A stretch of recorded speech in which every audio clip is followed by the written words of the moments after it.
আল্লাহ তাআলা ইরশাদ করছেন, ইন্নাল্লাহা ইয়া'মুরু বিল আদলি ওয়াল ইহসান, নিশ্চয় আল্লাহ তাআলা তোমাদেরকে ন্যায় বিচারের আদেশ দেন, সদাচরণের আদেশ দেন, নিকট আত্মীয়দেরকে দানের আদেশ দেন। আদেশ কয়টা?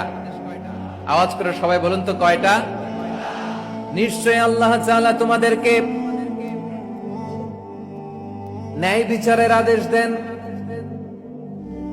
সদাচরণের আদেশ দেন, তিনি তোমাদের নিকট আত্মীয়দেরকে দানের আদেশ দেন, আর তিনি তোমাদেরকে অশ্লীলতা থেকে নিষেধ করেন, মন্দ কাজ থেকে নিষেধ করেন, অবাধ্যতা সীমা লঙ্ঘন থেকে নিষেধ করেন।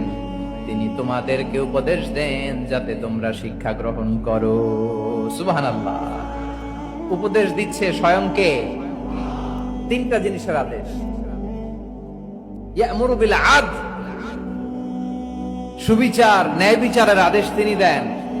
ইহসানের আদেশ দেন, যাতে আমরা ইহসান করি, একে অপরের প্রতি সুবিচার করি, মহানুভবতা দেখাই, অনুগ্রহ দেখাই, আর নিকট আত্মীয়দেরকে যেন আমরা দান করি। এই তিনটা আদেশ তিনি দিয়েছেন।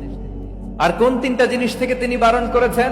অশ্লীলতা, ফাহশা, মুনকার, মানে সব মন্দ আর অসৎ কাজ, এগুলো থেকে তিনি আমাদেরকে বারণ করেন। ওয়াল বাগি, অবাধ্যতা, সীমা লঙ্ঘন, এই তিনটা কাজ থেকে তিনি আমাদেরকে বারণ করেন। তিনি আমাদেরকে উপদেশ দেন, স্বয়ং আল্লাহ তাআলা আমাদেরকে উপদেশ দেন যাতে করে আমরা শিক্ষা গ্রহণ করি। সুবহানাল্লাহ পড়েন।